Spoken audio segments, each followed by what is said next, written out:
Welcome back, folks. All right, so this is our midweek review for January 13th, 2021.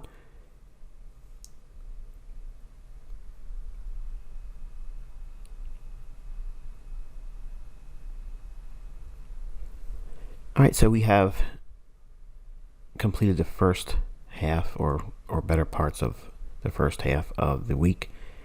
Remaining on the calendar, we have Thursday, 8:30 a.m., medium impact unemployment claims for the dollar. And then 12:30 p.m., Fed Chair Powell will be speaking. It's high impact, so there'll probably be some movement based on what he has to say there. And then Friday, we have high impact core retail sales for the dollar for 8:30 a.m. New York session. All right, so this is going to be brief. I believe we have seen enough for this particular week, given the state of affairs in the U.S. Everyone's waiting for the finalization of the inauguration of Joe Biden. And also we have the looming impeachment 2.0 for Donald Trump. So all of that has come together as a perfect storm with January, beginning of the year, where we look for and anticipate the next coming months worth of directional bias and or market structure. And then we have the continuous drama around the U.S. election. So it has a lot of folks on the sidelines waiting for that to apparently get behind us before they allocate any kind of significant funds to risk. With that said, I want to take a look at the dollar index here, and notice we're not looking at the monthly and weekly because we've already annotated the charts relative to those time frames, and we're sticking with that narrative. The weekly gap in here, in the form of a fair value gap, we're still looking at as a potential draw on liquidity, and we would have to get above the equilibrium of this range high and this range low.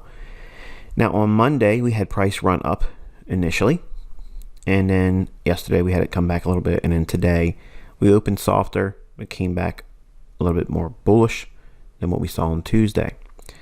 Not that it made a higher high than Tuesday's data, but it's showing a willingness to want to go higher.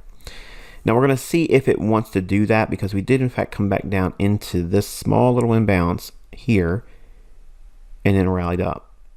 So we're going to wait to see if it has the conviction to go higher. There should not be any trading right now on your part. So if you're in here trying to execute, you're doing it wrong. Okay, we're just monitoring and studying. This is Intel month. Okay, so we're trying to get some intel on our adversary. Okay, the marketplace. So we're going to be continuously looking to see if it does in fact want to trade higher. Now, if we lose today's low, and this is important, if we take out today's low, then we're probably going to make a run for this low here, and all of this may be in vain. In other words, it's not likely to occur, but we're going to give it the benefit of the doubt until it takes out today's low. Moving on into the hourly chart for dollar index, you can see we have a breaker, which are these consecutive up close candles prior to this run lower. So you have a low, high, lower, low. All these up close candles, that's your range projected in the future. And the mean threshold. Oh, I just realized that I did not show you a blank chart. Well, we're going to have to do it on the next video, and we'll start it then. I completely lost my train of thought, and I don't want to start this video up because I don't have the time to get through another rendition of this, put it that way. So we'll have to just do it going forward. I'll make a mental note and also write it up in my notes on my charts that I have to give you a clean chart and then you can test yourself. But it's not so important right now because we're really not anticipating anything to participate in. But where we have these up close candles, that's your bullish breaker. Extend that in time. The mean threshold or midpoint of that is seen in here, and the market did in fact trade down to that and bounced. These levels in here, I'm going to count you to go back and look at several months ago. We had a imbalance on our chart, and these levels are those imbalance levels, and you can see how they came back into importance again. Came back down into here, consequent encroachment, broke out of it, came back up in, small little imbalance here with a bearish order block, and sells off to the mean threshold and then bounces. So again, I'm going to see if it has the willingness to want to stay above today's low. As long as it does that, then we'll be looking for that daily fair value gap to be a draw on liquidity for dollar. On the 15-minute time frame, you can see the order block here, bearish order block, hits it, breaks lower, comes back up, hits another bearish order block, mean threshold, and trades down into the mean threshold of the breaker, which we can now look at this one single candle, which is the uppermost candle in this series of up close candles that makes the peak or the high in the breaker pattern. That range extended out in time. It's shaded. You can see we go below the mean threshold a little bit. That's fine, but it accumulates, runs some sell side out here with this run, and then sends it higher. Now, I don't personally know, like if I had a gun to my head and said, hey, Huddleston, let's see what it is. Is it going to be bearish or bullish? I don't know. It could be argued on both sides. And this is what I meant the other day on my community tab. And you've all been exposed to this too in teachings in the mentorship. If your analysis lends well to both sides or can be argued on both sides, that's the clearest indication that you're not in high probability conditions. It's as simple as that. And while it has shown a willingness to turn on things that you've learned, it's important to note also that we are not in a time where we want to be assuming risk. Okay, so let the inauguration get behind us. Let whatever tomfoolery or drama that's going to happen or not happen present itself. And then after the dust settles, we move into February, we'll have a better climate or environment to participate. But right now, we're just observing, taking notes, seeing what's available in terms of what price is done, how's it respecting PD arrays, how's it operating after it runs into liquidity, or if it runs into liquidity.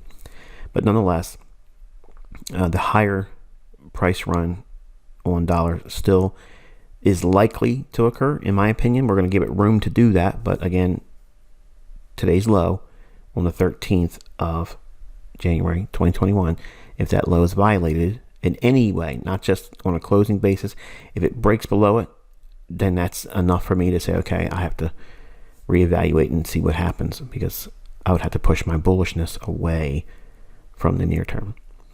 And this little annotation here is just to remind you to project that gap in the future, and we'll see potential sensitivity around this as well. Okay, let's move on over to Euro.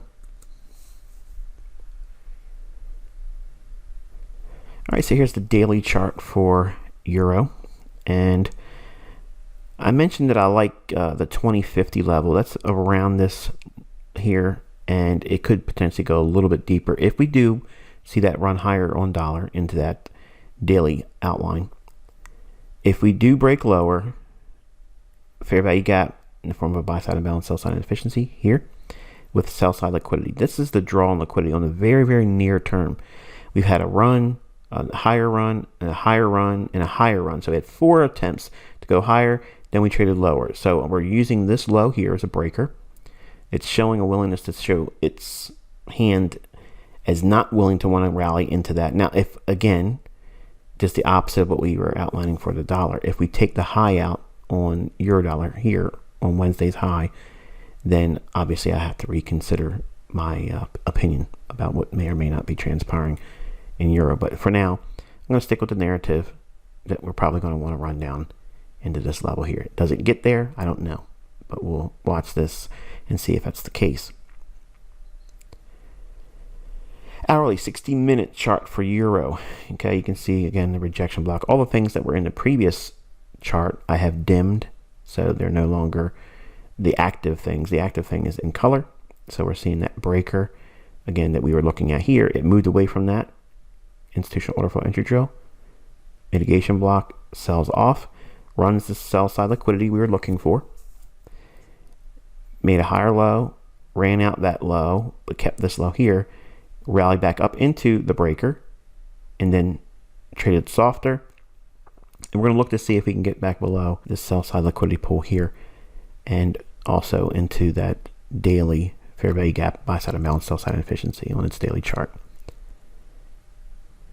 And here is the 15-minute time frame. You can see the small little imbalance in here with the last up close candle. That is your bearish order block within a fair value gap and breaker.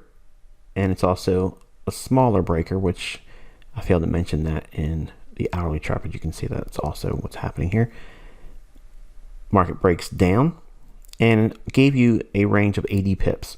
So you had a range of 80 pips and again another range of 80 pips with the direction reaching for, again, the sell side liquidity resting below this level here. And we had 2 attempts to do that. So that in itself is enough, because we're looking for what? If we're trying to do one shot, one kill setups, 50 to 75 pips is my personal objective, but you can certainly find 25 pips in both this run and or the run rate from the beginning of the week. So we're at Wednesday, we're in an uncertain time period.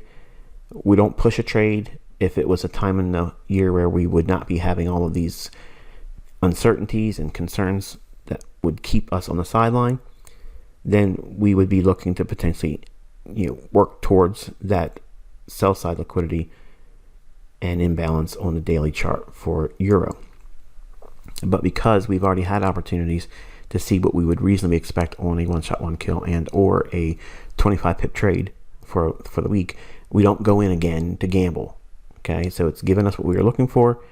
2 instances of it, working off of PD arrays I've outlined, and you can see that this is what happens after you annotate your chart and you walk it forward. You see how does it react going in the future. This is not random. Okay, this has nothing to do with support and resistance. It's the PD array matrix that the algorithm is working off of and then seeking liquidity. All right, and then moving into the British pound, this is the daily chart. I'm going to keep this really, really simple because, again, I had a question mark on the last discussion about British pound. I just don't trust it. So we have this candle right here. We have the closing price there. That's the rejection block. It trades to it and through it. And we have the order block here that's bullish. Extend that out in time. It traded to it and then reacted off of that. Apart from that, I don't see anything else in this price action that is worth noting. Moving on into the hourly chart, everything, again, except for this little area here, has been dimmed out. I mentioned that we were going to trade into this fair value gap, and if it got overexcited, we would clear up some of the liquidity resting below here. Again, go back and watch the video. Okay, this is also why I tell you to download the video, because I cannot change it or edit it if you download it. Not that you should be, at this point, wondering if I'm going to go and do it, okay, because I don't have time to go back and edit anything. So whatever happens, just like this video, I should have had empty charts, but I failed in that regard. But I'm not going to edit it. It's going to be what it is. So just like previous recordings done in the 2016 year and 2017 and 18 and 19 and 20, and I'm sure I'll make mistakes in 2021. I'm human. Once I make the video and I upload it, it's there. I can't change it. I can't edit it. So it keeps me honest. It shows a level of character in me, hopefully, that you can appreciate that this is what it is, and I co-sign, and it's either I'm right or I'm wrong. But I mentioned that we would see the market trade lower into the fair value gap and also this liquidity pool here, and what you know, it trades down into it. clears it up, runs back up, accumulates with inside the fair value gap. Now, it's also a breaker, okay, because we have a low, a high, a lower low. We break through, consolidate inside the fair value gap. And then all of this tearing off into this old order flow. Does it have the moxie to get through this buy side liquidity, which is not being annotated, but I'm drawing your eye to this reference point of here and this here. So we have a lower high still than this one.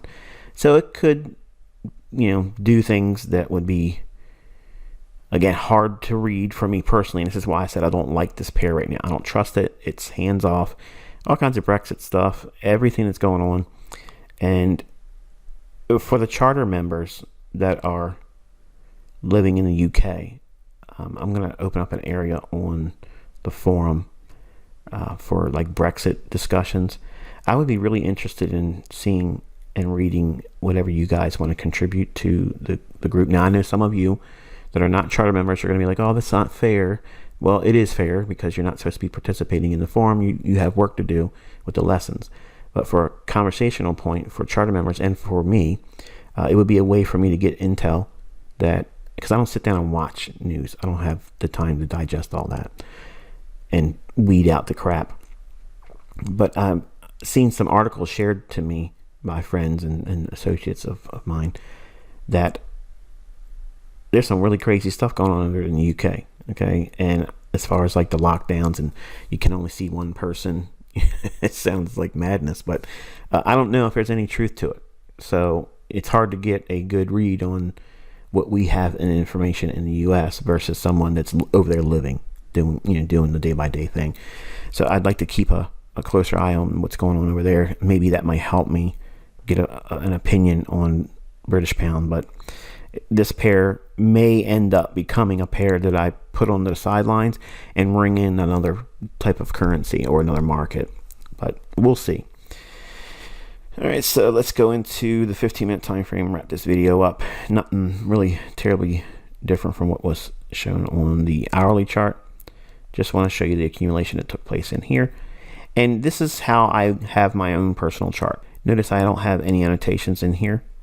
I'm going to leave room for you to do that with your institutional order flow entry drill annotations. But I don't want to do it because it gives the impression that I anticipated this type of run when I didn't. The only thing I anticipated was a run down to the fair value gap. And then if it went lower, it would go right to this area of liquidity, which it did. So all of this is a no participation on my part. I don't get any kind of credit for that. And who cares? But you would still study all this and annotate it the way you would annotate it.